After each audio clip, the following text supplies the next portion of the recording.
Fired for faith, a renowned public health official, Dr. Eric Walsh, filing a lawsuit against the state of Georgia and their Department of Public Health, alleging he was fired from his role as district health director because of sermons he gave as a lay minister on issues ranging from evolution to same-sex marriage. The health department says they rescinded their offer for other reasons, not the sermons. Dr. Eric Walsh and his attorney with First Liberty Institute, Jeremy Dice, join us now live from L.A. Gentlemen, good morning to you.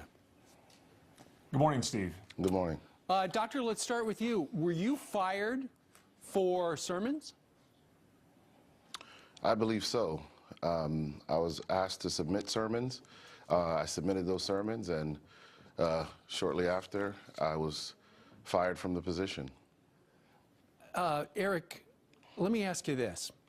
If you were fired for going to church and giving a sermon, that opens a whole range of things that many other people could be terminated for, doesn't it? Absolutely, it does. Yeah. Jeremy, what? Okay, so you're filing suit against the Georgia Department of Health. Why?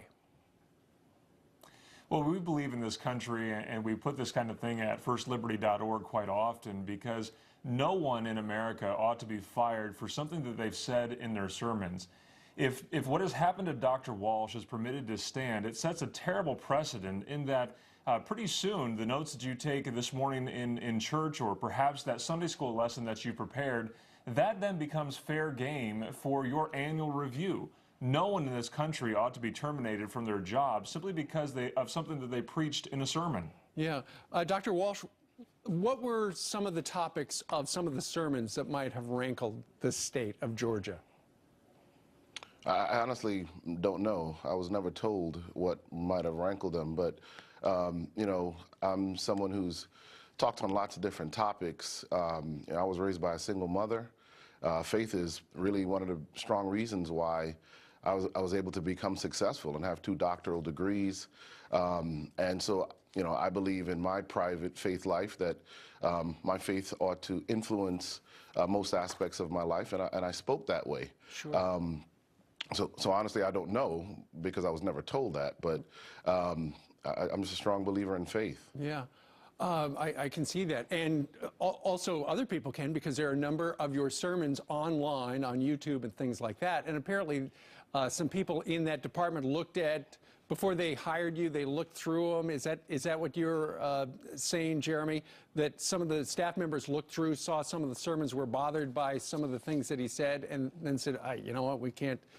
In fact, here it is right here, the sermon assignment. Okay, I have an assignment for several of us. We have to listen to his sermons on YouTube tonight. If we take a couple hours each, then we should cover our bases. So you're suggesting, Jeremy, that they found something there they didn't like and then said, you know what, you don't get the job. Yeah, well, it sure seems that way, and I think that's what the evidence will show, that they asked Dr. Walsh for his sermons. They made this assignment, and then the day after they watched these sermons, Dr. Walsh was terminated.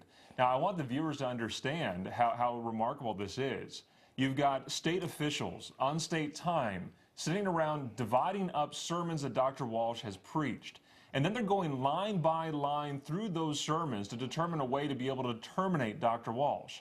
That sort of thing ought to send chills down the spine of every freedom-loving American. It was nothing that he did on his job. There's nothing that he didn't do on his job. He still was an advisor to 2 separate presidential administrations on the matters of HIV and AIDS. Right. He had still formed one of the first dental clinics for HIV/AIDS patients in the state of California. And Dr. Walsh was not terminated for his job performance or his lack of credentials. Sure. Dr. Walsh was terminated because of something he said in a sermon. That's illegal. Well, it absolutely should be. We reached out to the Georgia Department of Health, told them we were doing this segment, and they said this. They said Dr. Walsh was extended a conditional offer of employment, but during the background check process, they learned he failed to disclose outside employment to his previous employer, a violation of California law. Due to violation of California law and their policy, the offer was rescinded. Dr. Walsh disclosed his religious beliefs to them. His religious beliefs had nothing to do with the decision to withdraw the offer of employment. Dr. Walsh, what do you say to that?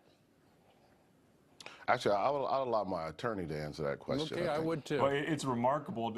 It's remarkable to think about that, given that, look, the Department of Public Health is now trying to change the facts, and they can't manipulate the facts to suit their own needs. The cold, hard reality here is this. The state of Georgia asked for Dr. Walsh's sermons. They assigned their staff to review Dr. Walsh's sermons. Yep. And the very next day, they terminated Dr. Walsh. That's illegal in this country. No one should be fired from their job for something that they said in a sermon. Amen to that. All right. Jeremy Dice with First Liberty and Dr. Eric Walsh, please keep us posted as to what happens with this case, because it's fascinating. Thank you, Steve. Thank you. All right. Good luck. All right. What do you think about that? Please email us, friends@foxnews.com, on this Sunday morning. Meanwhile, a routine call